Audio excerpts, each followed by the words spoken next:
Greetings and welcome to Nathan Lyle Official. If you've never seen my face in a video before, my name is Nathan Lyle. This is my personal channel where I do vlogs, reviews, and anything else that happens to catch my fancy. This specific video is part of a series called Letters to My Therapist.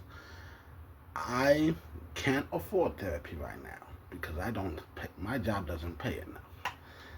And so one of the things I do to keep up with my mental health is I do write journals occasionally, especially when I'm going through some shit. And Letters to My Therapist is pretty much me just taking like an excerpt from my journal and making a video about it, sharing it with the world. Now I've actually said before on a previous one that I have no idea how long it's gonna go. It seems like this series is gonna probably continue for a while because I wrote 3 journals in February. What I mean is there are 3 videos just coming from journals that I've written this month in February, and so that's gonna be and since I'm only doing these once a month, and that means hey, March, April, May, we've already got some scheduled programming. And so by the time summer hits, I'm sure more shit will have happened. I'll have more ideas for you. So it seems like this series will probably continue indefinitely. I can't guarantee forever. It doesn't appear to have any immediate end date. Secondly, this video, I have no idea how long it's going to end up being total, but this might be a longer than usual one. Because normally I'll write a journal and I'll take like a paragraph out of it, the most important section, and make that the entire video. But for this one, I felt like it was necessary to give you the entire story, and you'll understand when you see it. And for a little bit of context, I don't know if I necessarily need to say this, but I want to say this, because I feel like it'll help you understand there's a specific thing that's going to happen later in this specific video that I feel like will make no sense if you don't know who I am. And one of the things to know about me is I love love songs, especially like a good cheesy love song. But I mostly listen to sad love songs. Why?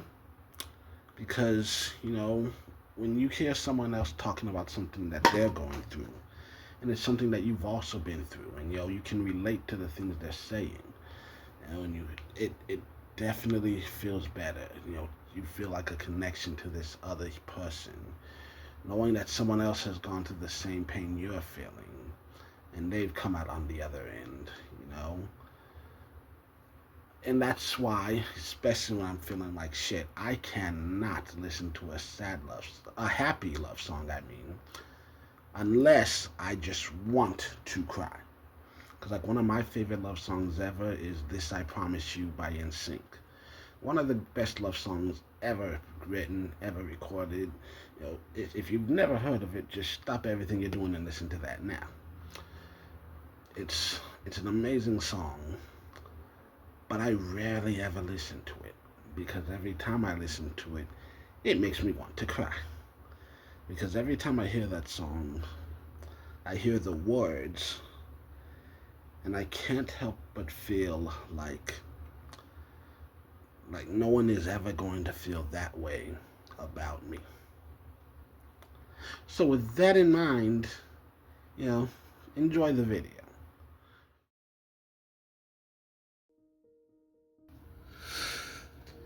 I went to a talent show. I get nervous going anywhere new for the first time, so despite maps saying it was a 20-minute bus ride, I left an hour early, just in case.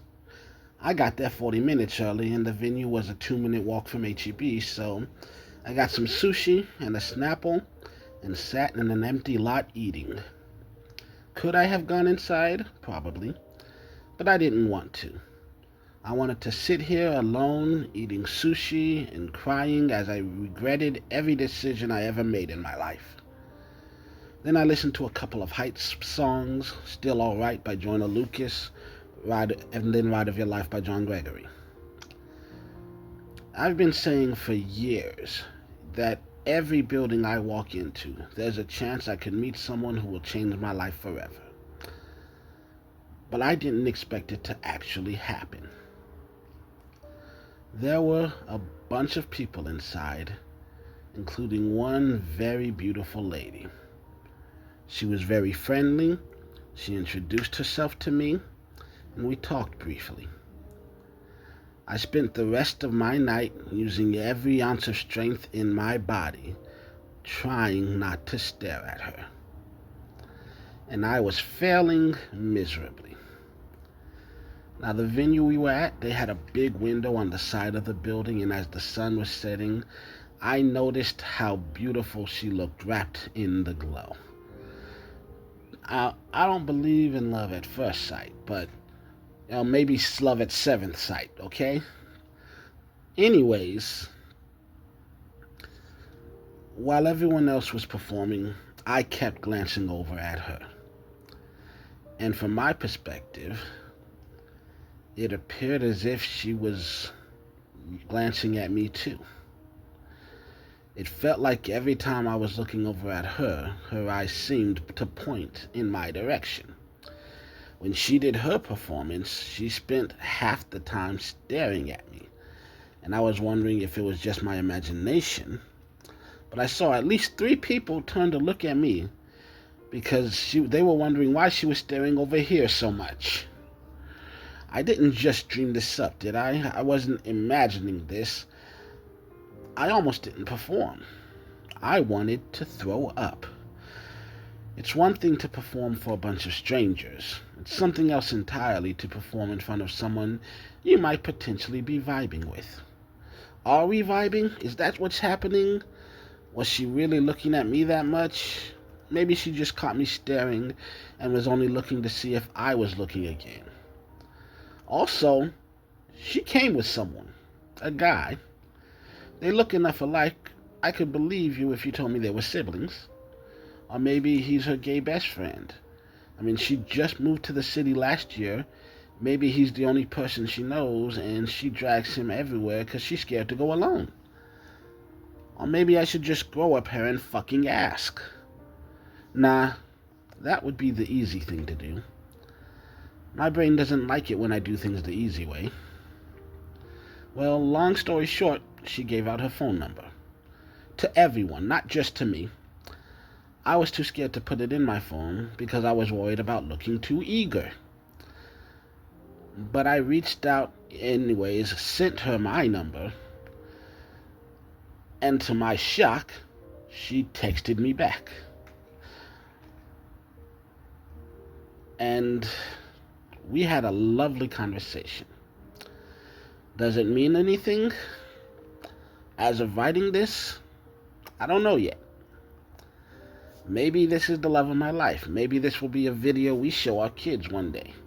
Or maybe she really is just looking for friends. Maybe it'll be just like in high school. Me smiling and laughing when we're together, then going home and writing painful love songs and crying myself to sleep. Or maybe I'll never see or hear from her again after this. I really don't know. The point is, I kept trying. For years, I kept trying and feeling like nothing good was ever happening. And even if nothing permanent really comes of this, at least we have proof of concept. I put myself out there. I made a connection. Hopefully it lasts. It would be nice if just once in my life I could actually feel like I was winning. Update. Oh, Get to this God. update so we're not pondering on this. Let's not beat around the bush. She has a boyfriend. If you're thinking that doesn't mean you weren't vibing, she might still be into you. There are plenty of people who met the love of their life while they were married to someone else. All that might be true. But it's not for me. I don't want to be the other guy. I'm a selfish bastard. If I can't be your everything, I don't want to be anything.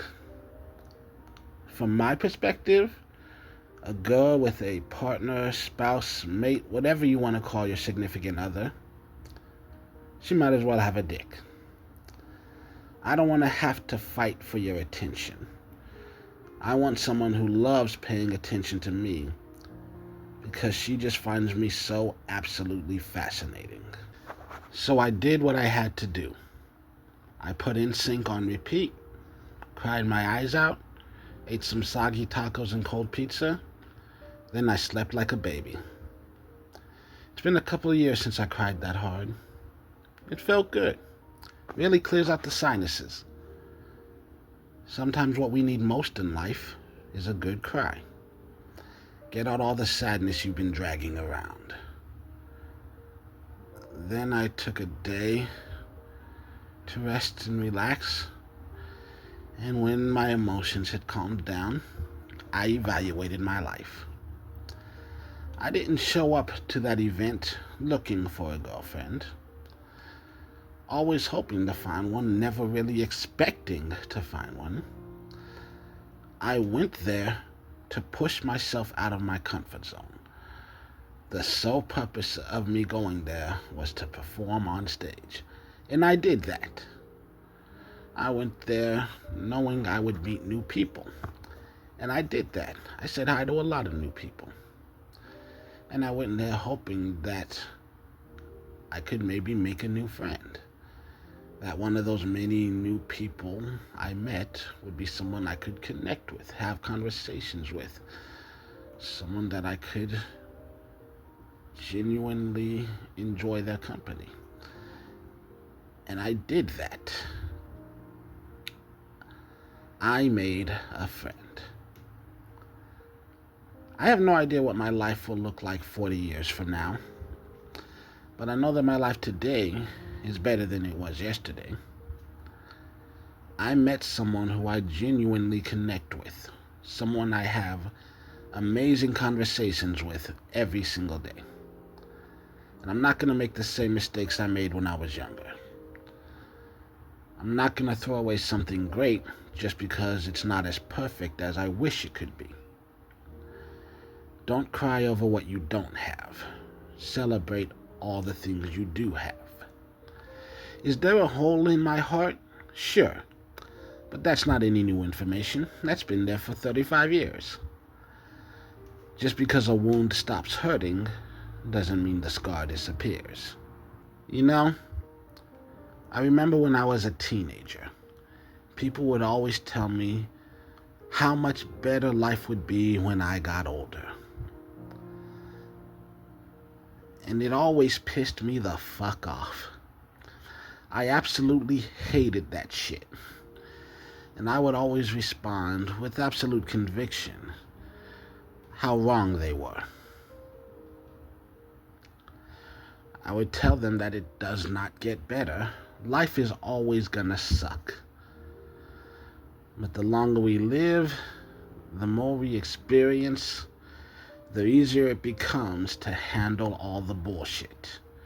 'Cause we just get used to it.